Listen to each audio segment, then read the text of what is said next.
Quiero comenzar leyendo este versículo que está en Ageo capítulo 2, el verso 6.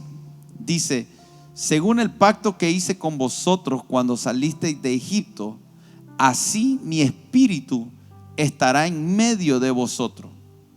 No temáis, porque así dice Jehová de los ejércitos: de aquí a poco yo haré temblar los cielos y la tierra, el mar y la tierra seca, y haré temblar todas las naciones, y vendrá el deseado de todas las naciones, y llenará de gloria esta casa, ha dicho Jehová de los ejércitos.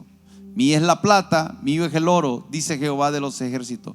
La gloria postrera de esta casa será mayor que la primera, ha dicho Jehová de los ejércitos, y daré paz en este lugar, dice Jehová de los ejércitos. Hablar del deseado de las naciones y hablar de que nuestro amado viene es hablar de los tiempos finales. La venida del Señor se da en los tiempos finales. Y cuando nosotros hablamos de tiempos finales, por lo general lo vinculamos con muchas cosas, pero es por causa de que no hemos inquirido en las escrituras. ¿Qué concepto tenemos nosotros de los últimos tiempos? Cuando nosotros escuchamos de los últimos tiempos, pensamos en terremotos, pensamos en peste, pensamos en guerra, pensamos en hambruna, pensamos en todo tipo de conflicto social, persecución de la iglesia, y lo vemos como algo negativo. Pero quiero que usted sepa que dentro de todas esas cosas negativas también hay muchas cosas que el Señor nos muestra a través de las escrituras que son positivas. Y lo que vamos a tratar en esta serie es de poder poner en perspectiva ambos lados de la moneda. Si vivimos en un mundo caído, si hay cosas difíciles que acontecerán, pero es importante que usted y yo sepamos desde la perspectiva de Dios qué se nos concede, qué espera el Señor de nosotros como iglesia. Y no olvidemos que en Apocalipsis capítulo 1 dice: bienaventurado el que lee y los que oyen las palabras de esta profecía y guardan las cosas que en ellas están escritas, porque el tiempo está cerca. Y el tiempo está cerca se está refiriendo al fin de esta era, a la venida del Señor, a lo que conocemos como los tiempos finales. Entonces, la pregunta que nos hacemos hoy para comenzar es: ¿por qué es tan importante que nosotros podamos estudiar los tiempos finales? ¿Por qué es tan importante que sepamos de qué se trata la venida del Señor? ¿Y por qué Él, siendo el deseado de las naciones, también debe de ser el deseo de nuestro corazón que Él pueda venir por su iglesia? Entonces nosotros vamos a ver que una tercera parte de la profecía bíblica del Antiguo Testamento, una tercera parte de toda la profecía bíblica del Antiguo Testamento y el Nuevo Testamento nos hablan de la segunda venida de Jesús. Si Jesús va a hablar, si las escrituras nos hablan tanto de la segunda venida de Cristo, es porque es algo muy importante.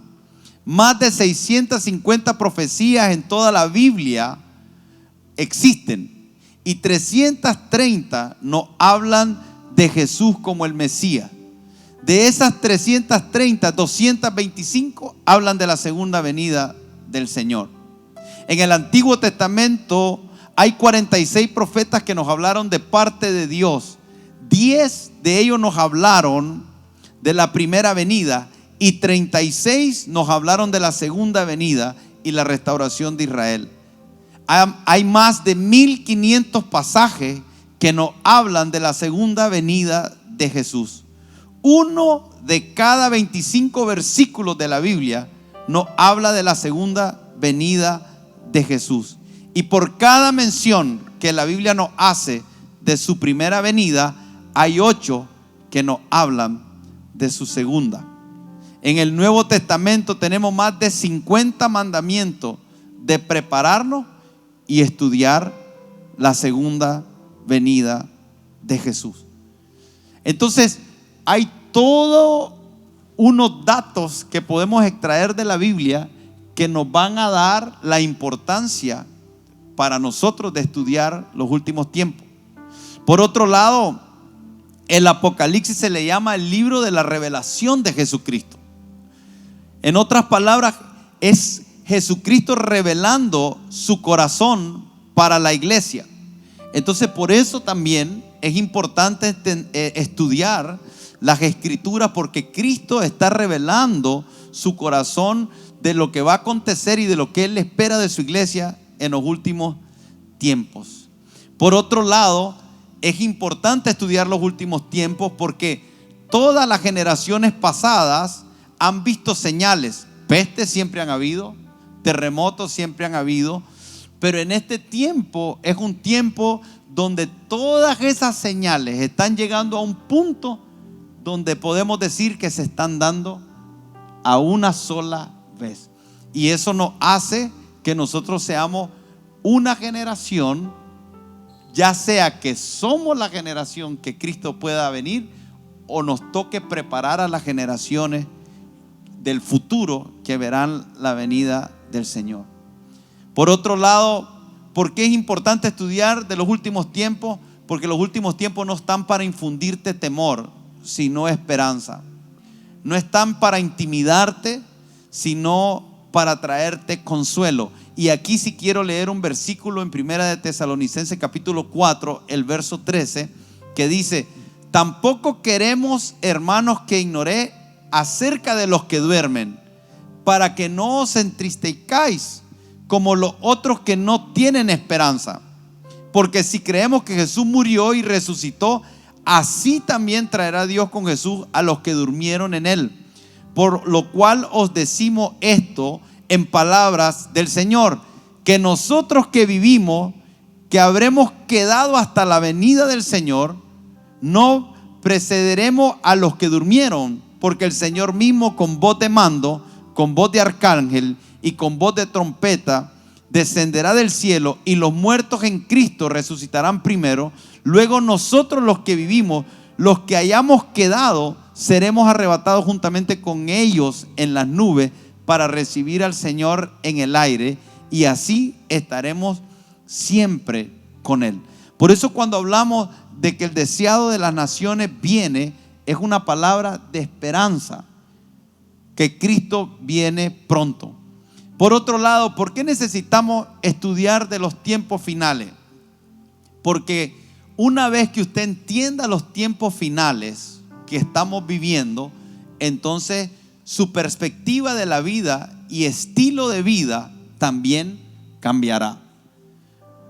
Hay algo que nos enseña Lucas capítulo 21, verso 34. Mirad también por vosotros mismos, que vuestros corazones no se carguen de glotonería y embriaguéis y de los afanes de esta vida, y venga de repente sobre vosotros aquel día, refiriéndose a los tiempos en el retorno del Señor, porque como un lazo vendrá sobre todos los que habitan sobre la tierra. Velad pues en todo tiempo, orando, que seáis tenidos por dignos de escapar de todas estas cosas que vendrán, y de estar en pie delante del Hijo del Hombre.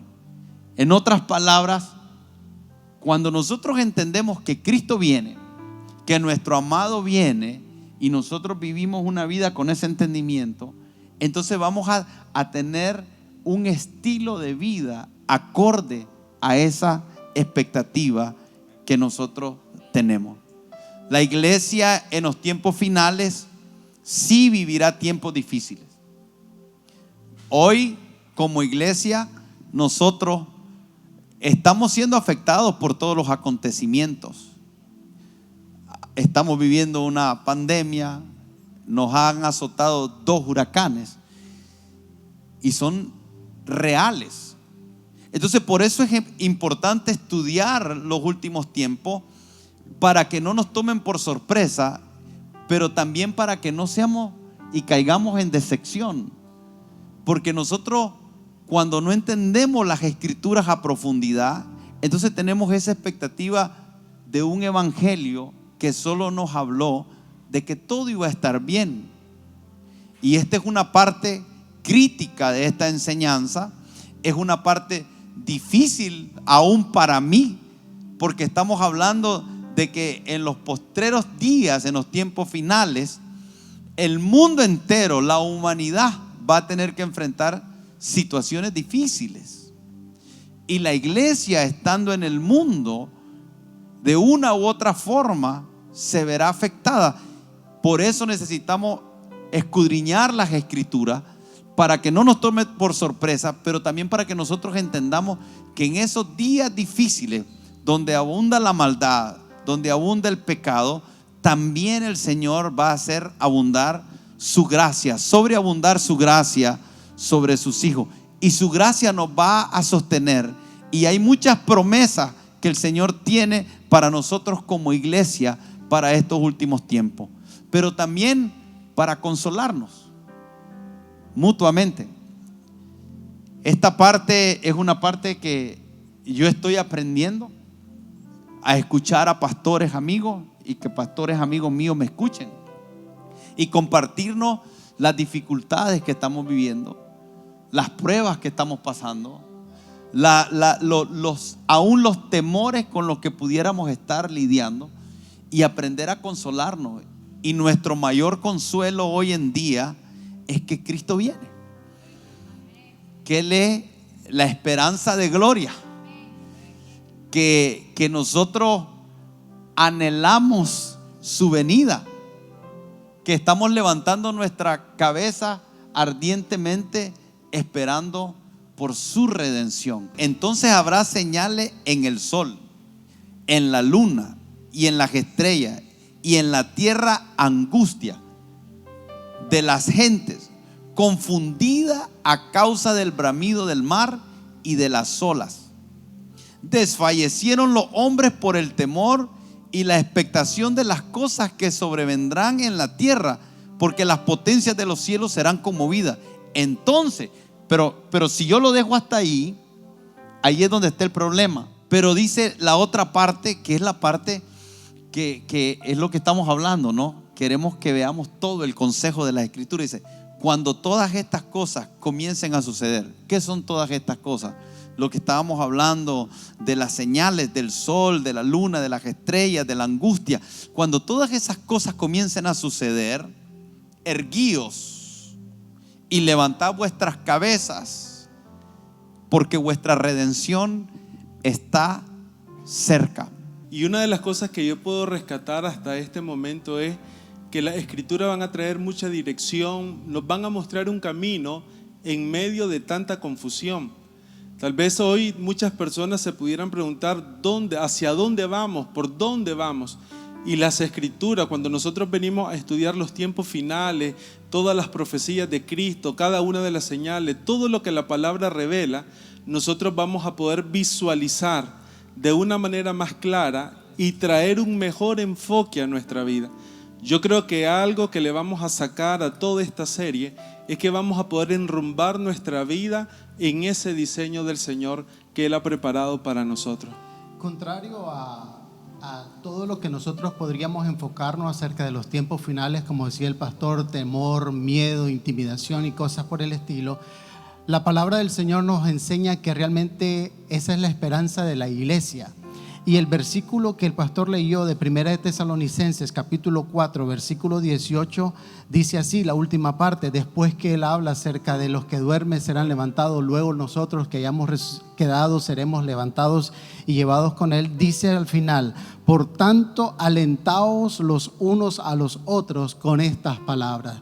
Y yo creo que eso es lo que queremos enfocarnos a través de esta serie, que en medio de todo lo que vayamos experimentando en el día a día, en el día malo, en las adversidades, por sobre todas las cosas entendamos, y aquí la importancia de que Dios no quiere que nosotros como su iglesia ignoremos lo que está por venir, sino que lo sepamos y que estemos alerta y preparados para ello. Y entre tanto todo eso acontece, entonces que nos podamos alentar los unos a los otros diciendo: hey, sigue adelante, Cristo viene, no nos demos por vencidos, porque vamos a salir victoriosos de todo lo que Dios tiene para nosotros. Creo que con esta serie todos vamos a crecer. Creo que la revelación de los tiempos finales, desde una perspectiva de fe en el Señor, entendiendo lo que dice Colosenses capítulo 1 verso 17, 18, dice: y Él es antes de todas las cosas, y todas las cosas en Él subsisten, y Él es la cabeza del cuerpo que es la iglesia, es el principio, el primogénito entre todos. Tenemos que tener paz de que Jesucristo está en medio de todo, y Él es la cabeza y Él lo dirige todo. Los tiempos finales, se ha predicado mucho sobre este tema, hay muchas posiciones, pero yo sentía de parte del Señor decirle: abra su corazón y su mente al aprendizaje, haga todo lo posible por tener un espíritu para aprender. Sé que pueden haber algunos conceptos, pueden haber algunas cosas que hayamos leído, pero permítale al Espíritu Santo, a través de las Escrituras en este tiempo, mostrarle un camino seguro en este sentido, porque creo que la iglesia del Señor está siendo habilitada de una manera muy especial y muy puntual para esta predicación en este tiempo. Y algo que debemos de tener muy claro cada uno de nosotros es que así como Dios tiene planes específicos, propósitos específicos para cada uno, para nuestra familia, estamos todos en medio de un plan mundial. Estamos todos en medio de un plan universal de Dios trayendo la restauración en el orden, en el diseño, en toda la creación. Por eso cuando hablamos de la venida de Cristo, la segunda venida de Cristo, el tema que nos vamos a desarrollar en este tiempo, debe traer paz y esperanza, saber que la iglesia juega un papel fundamental en todo esto, pero que es para bien de la creación, bien de todo el mundo. Y todo lo que estamos supuestos a estudiar nos va a dar el entendimiento de que hay cosas que vamos a tener que atravesar. Pero Jesucristo dijo: en el mundo tendréis aflicción, pero confiad, yo he vencido al mundo. Primera de Corintios 15, 25 dice: porque es preciso que Él reine hasta que haya puesto a todos sus enemigos debajo de sus pies, y el postrer enemigo que será destruido es la muerte. Y todo ese capítulo habla acerca de la redención que Dios quiere traer a la humanidad. Dios va a restaurar todas las cosas. Dios nos va a restaurar a nosotros. Dios quiere restaurar a nuestra familia, pero va a haber un proceso.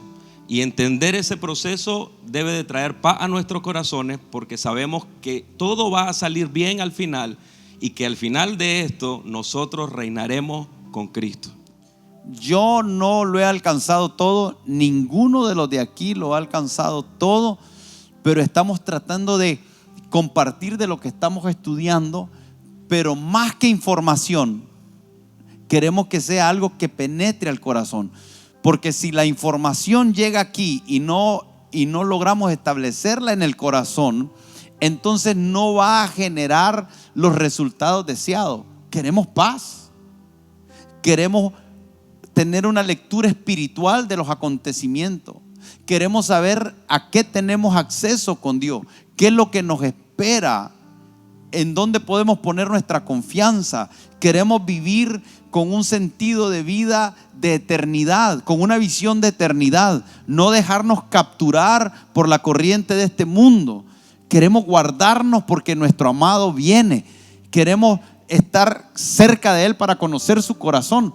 Es poder llegar a ese entendimiento de tal manera que en el momento que digamos vamos a comenzar a estudiar, y espero que hoy podamos por lo menos hacer la introducción a Mateo 24, que Mateo 24, Mateo 25 es una de las enseñanzas más completas que Jesús hizo acerca de los últimos tiempos, y vamos a partir desde ahí, pero que cuando usted comience a leer conmigo Mateo 24, todos estemos con hambre, todos estemos solícitos, todos estemos con el corazón abierto, todos nos despojemos de todos esos conceptos y paradigmas que por muchos años hemos tenido acerca de cosas que no hemos sido lo suficientemente diligentes para indagar y que hemos oído a otros, y por lo que hemos oído llegamos a conclusiones, y que esas conclusiones a las que hemos llegado podríamos estar equivocados, y toda nuestra vida y nuestras generaciones y la eternidad se pudiera ver afectado por una idea errónea de algo tan importante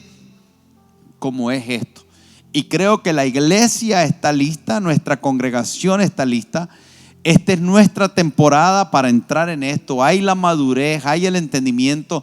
Llegó el tiempo de salir de la leche. Desde hace un tiempo atrás hemos venido juntos teniendo un alimento más sólido, y creo que nuestros vientres espirituales están listos, nuestro corazón están listos, y tenemos que sacarle el mayor provecho. Amén. Yo lo que quisiera compartir con ustedes acerca de este tema es que de repente, ¿cuántos de nosotros tenemos en nuestra mente tanto conocimiento acerca de escuchar esta palabra de los últimos tiempos y conocimiento relacionado a temor, castigo, algo que nos está aconteciendo en el mundo y nos va a sobrevenir? Lo primero que en mi espíritu deseo que suceda en la iglesia es que botemos todo argumento que se ha levantado contrario al origen de la palabra en cuanto a los tiempos que Cristo viene pronto. No debe causar en nosotros lo que Cristo realmente en su palabra quería que causara. Y no era temor, y no era miedo, y no era angustia, y no era que perdamos la fe en Cristo, sino por el contrario, que entendamos que su venida genera en nosotros esperanza, vida y vida del Espíritu. Lo más hermoso que a mí me gusta de esta palabra, que estaba leyendo Arsenio al inicio, era en Apocalipsis 1, y es lo que yo quisiera que en esta noche nosotros tomáramos en mente. 3 cosas en este momento. El que lee dice: ¿cuántos de nosotros necesitamos tomar muy en serio el leer la palabra? En detenernos no solamente a pasar un versículo rápidamente, sino comprender lo que estamos leyendo. Y para eso el Espíritu Santo es quien nos va a guiar en relación a la Escritura, porque fue Él quien la inspiró. Entonces, quisiera leerles Apocalipsis desde el 1, que dice la revelación de Jesucristo. ¿Cómo nosotros vamos a entender la revelación de Jesucristo si no es la primera forma leyendo la palabra? Entonces, la revelación de Jesucristo que Dios le dio para manifestar a su siervo. Esta revelación es para nosotros. Y esta revelación se hace como leyendo la palabra. Nosotros necesitamos conscientemente tomar la decisión hoy de ser lectores de su palabra. Es lo primero. Y dice las cosas que deben de suceder pronto, y la declaró enviándolo por medio de un ángel a su siervo Juan, que ha dado testimonio de la palabra de Dios y testimonio de Jesucristo, de todas las cosas que ha visto. Bienaventurado el que lee, el que oye las palabras de esta profecía y guardan las cosas que en ella están escritas. Entonces vemos aquí 3 cosas: leer, escuchar la profecía, no escuchar cualquier tipo de cosa, porque les decía al inicio, escuchado tantas cosas acerca de estos temas, que el Señor quiere que escuchemos exactamente lo que está en su palabra. Y decíamos que este tiempo de los jueves, la palabra profética más segura es su palabra. Necesitamos aprender a escuchar su palabra. Y por último, entender que hay una necesidad de que guardemos. ¿Y cómo lo vamos a guardar? A través de una relación personal con Cristo. A través, ¿cómo es nuestro deseado? Va a ser nuestro deseado, ese era el sentir que yo tenía. Muchos desean que Cristo venga porque están angustiados y temen. Pero muchos de nosotros vamos a entender que los que guardan su palabra verdaderamente le aman. Y entonces cuando guardamos su palabra, ese amor va a ser el deseo de que Él venga pronto. Amén. Quisiera que comencemos leyendo Mateo capítulo 24. en este momento. Mateo capítulo 24 dice: cuando Jesús salió del templo y se iba, se acercaron sus discípulos para mostrar los edificios del templo. Respondiendo él les dijo: ¿veis todo esto? De cierto os digo que no quedará aquí piedra sobre piedra que no sea derribada. Y estando él sentado en el monte de los olivos, los discípulos se le acercaron aparte diciendo: dinos cuándo serán estas cosas y qué señales habrá de tu venida y del fin del siglo. Entonces quiero que piense por un momento, porque estaba tratando de ubicarme en el contexto que estaban los discípulos con Jesús. O sea, pareciera que los discípulos están tratando de alardear con Jesús del templo. O sea, es como nosotros leemos en las escrituras que Jesús conocía el templo desde los 12 años. Él estaba en el templo cuando se perdió de sus padres, estaba enseñándole a los fariseos. Entonces yo me pregunto, ¿qué estaba pasando por la mente de los discípulos tratando de hablarle a Jesús o impresionar a Jesús acerca del templo? Hay en Lucas y en Marcos se repite con algunos detalles de diferencia. Ahora, en la ciudad de Jerusalén, donde quedaba el templo, es un lugar grande y pequeño a la misma vez, porque ese templo se podía ver a la distancia, imponente, un edificio imponente. Entonces yo me imagino a los discípulos hablándole a Jesús del templo, mostrándole el edificio, pero más que mostrándole, porque lo conocía, es hablando de la grandeza del templo, del esplendor del templo, como todo un buen judío que se sentía orgulloso del templo, ¿no? Es algo que ha sido históricamente parte del pueblo judío y que fue los momentos de mayor esplendor cuando el templo de Salomón. Entonces ellos están hablando de esto, pero cuando ellos le dicen esto a Jesús, la respuesta de Jesús los deja sorprendidos, tal vez confundidos y aún asustados, porque la respuesta de Jesús es que les dice: ¿veis todo esto? Todo esto de lo que ustedes están alardeando. De cierto os digo que no quedará aquí piedra sobre piedra que no sea derribada. En ese contexto de esta conversación, los discípulos no sé si tenían el entendimiento de la trascendencia de la pregunta que le iban a hacer a Jesús. Porque la pregunta que le hacen a Jesús es: ¿cuándo serán estas cosas? ¿Y qué señales habrá de tu venida y del fin del siglo? Y aquí es donde nosotros tenemos que comenzar a cortar un poquito con bisturí. Porque que podamos nosotros presentar estas tres preguntas de forma correcta es que vamos a poder entender la explicación que Jesús da en todo el capítulo 24 y en el capítulo 25, que es una misma narrativa de Jesús. Capítulo 24 y 25 Jesús está narrando, hablando de lo mismo. Es un solo discurso, pero es un discurso que pareciera que sale de algo fortuito, donde los discípulos están hablando del templo y Jesús les dice: no va a quedar piedra sobre piedra. Y con esas palabras Jesús lo que está soltando es una profecía, algo que iba a ocurrir en el tiempo.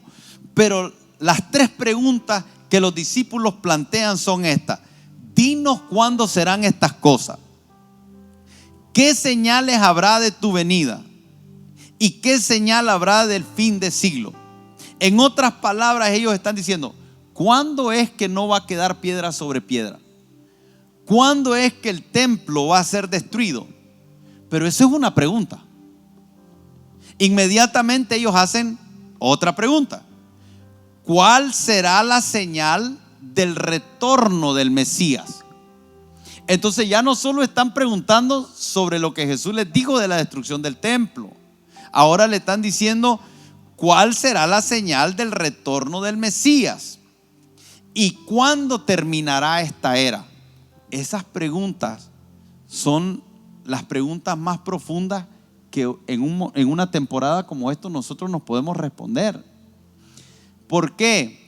Porque la primera pregunta ya ocurrió en el año 70, 40 años después que los discípulos le hacen esta pregunta a Jesús, se cumple la profecía.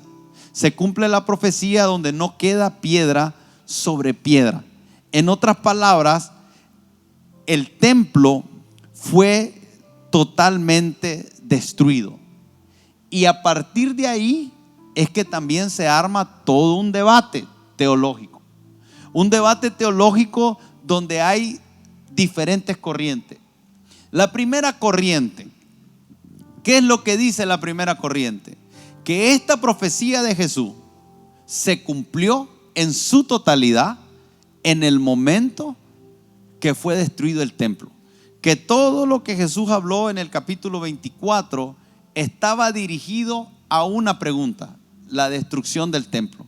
Y que cuando se lee la historia narrada por Josefo, se puede ver que en realidad ese templo fue destruido.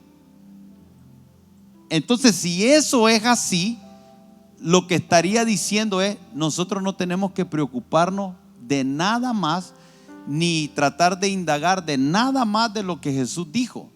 Porque inmediatamente después de esa pregunta, Jesús comienza a responder. Y comienza a responder las tres preguntas. Y pareciera que es una sola respuesta.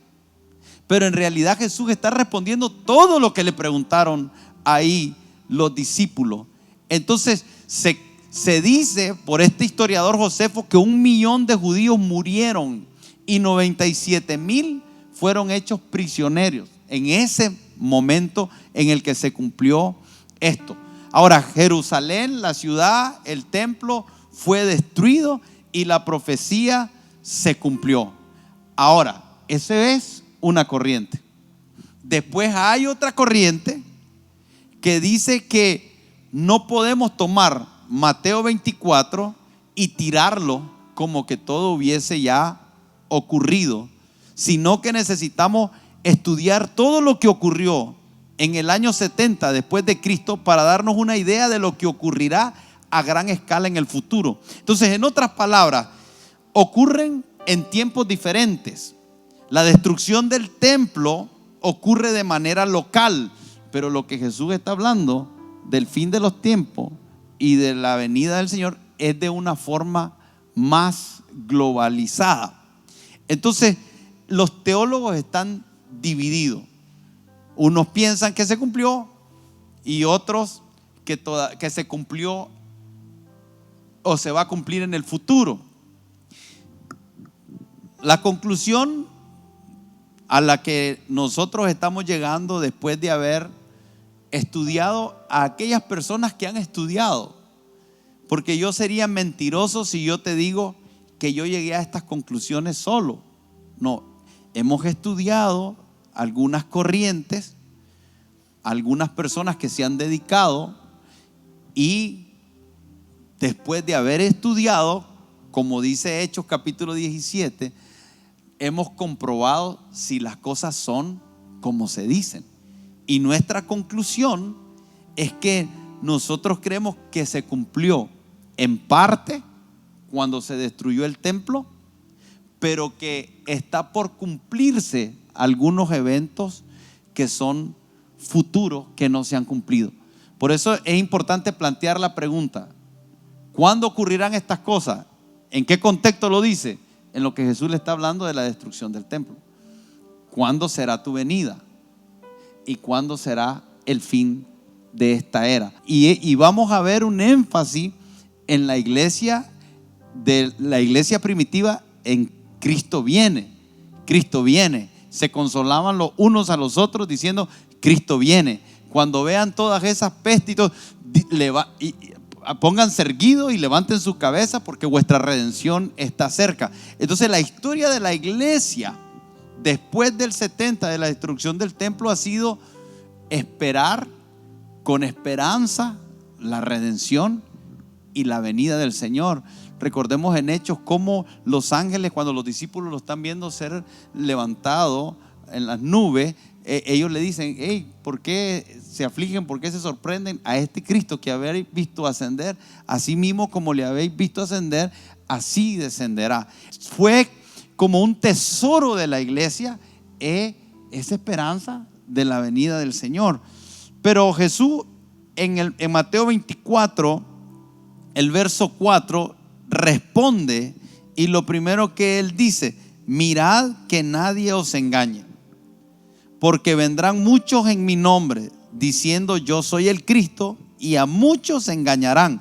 Aquí hay un énfasis: mirad que nadie os engañe. Una de las cosas que vamos a tener que cuidar es del engaño, porque dice: porque vendrán muchos en mi nombre diciendo yo soy el Cristo, y a muchos engañarán, y oiréis de guerra y rumores de guerra.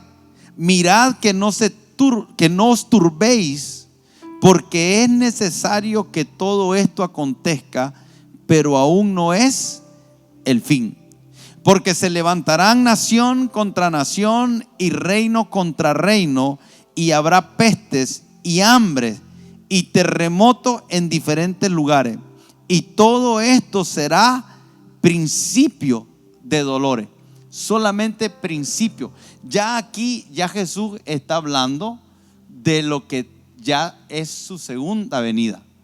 Él ya está hablando de que van a haber señales que serán principio de dolores. Entonces dice: entonces os entregarán a tribulación y os matarán, y seréis aborrecidos de toda la gente por causa de mi nombre. Muchos tropezarán entonces y se entregarán unos a otros, y unos a otros se aborrecerán.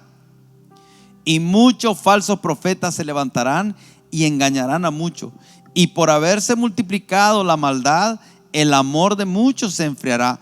Mas el que persevere hasta el fin, este será salvo. Y será predicado este evangelio del reino a todo el mundo, para testimonio a todas las naciones, y entonces vendrá el fin. Hay algunas cosas que Jesús hace un énfasis en Mateo 24, y solo quisiera dejarlo como algo general, porque vamos a tener que terminar hasta aquí. Pero en Mateo 24, el verso 32, si usted se adelanta hasta el verso 32, dice: esta es la parábola de la higuera. Y al comienzo dice: de la higuera aprended la parábola. Cuando ya su rama está tierna y brotan las hojas, sabéis que el verano está cerca. Así también vosotros, cuando veáis todas estas cosas, conoced que está cerca la puerta. De cierto os digo que no pasará esta generación hasta que todo esto acontezca. Pero el día y la hora nadie sabe, ni aun los ángeles de los cielos, sino solo mi Padre. Mas como en los días de Noé, así será la venida del Hijo del Hombre. Y verso 42 dice: velad pues, porque no sabéis qué hora ha de venir vuestro Señor. Jesús está dando 3 mandatos aquí. El primer mandato es: aprendan de la higuera. ¿Qué vamos a aprender de la parábola de la higuera? ¿Qué es lo que nos está diciendo la parábola de la higuera? ¿Por qué la parábola de la higuera necesita ser aprendida? Fíjense que es el único momento que Jesús habla de una parábola y dice: aprendan de la parábola. En otras ocasiones Él enseñaba una parábola, los discípulos le decían de qué trataba de decir y Él les explicaba la parábola. Pero ahora Jesús dice: ustedes tienen que aprender de la parábola. ¿Qué hay que aprender de la parábola? Que está íntimamente relacionado con los últimos tiempos. Eso es lo primero. Lo segundo, dice ahí mismo, dice: conoced que está cerca. Conoced que está a la puerta. En otras palabras nos está diciendo: ustedes tienen que conocer cuando la venida esté a la puerta. Primero aprendemos de la parábola, conocemos por causa de todo lo que venimos cuando está a la puerta. Pero también en el verso que leímos 42 dice: velad pues. Entonces, de alguna manera, el Señor está dando indicaciones claras. Aprendan, conozcan, porque aprender y conocer son dos cosas diferentes. Yo puedo aprender con el entendimiento, pero solo conozco cuando me meto en intimidad, cuando profundizo, cuando entro en una dimensión con las escrituras. La parábola te va a dar información, pero que necesitas llegar a conocer a profundidad. Y una vez que tienes la información y conoces, ¿qué te queda? Velar. Velar, ¿por qué? Porque no sabéis qué hora. El día y la hora nadie lo sabe. Pero Jesús enseñó una serie de señales y eventos que sí pueden determinar, o por lo menos que pueden llevar a que la generación que esté viviendo todos esos eventos pueda saber que son ellos los que no saben ni el día ni la hora, porque no lo sabe ni el Hijo ni los ángeles, solo el Padre, el día y la hora. Que hay una serie de señales y una serie de eventos que Jesús enseñó, que los profetas del Antiguo Testamento enseñaron, que los apóstoles enseñaron, que los evangelios enseñan, que cuando usted pone todo eso junto, usted pudiera llegar a la conclusión de que o somos nosotros la generación que va a ver la venida del Señor, o a nosotros nos va a tocar entrenar a una generación para que pueda identificar las señales de los últimos tiempos y sean ellos los que lo vean. Pero nuestra generación, hermano, escuche lo que le voy a decir. No ha habido una generación desde que Jesús enseñó esto a sus discípulos que haya visto todas las señales juntas y en la intensidad en que nosotros la estamos viendo. Y eso nos pone en un lugar donde nosotros pudiéramos ser esa generación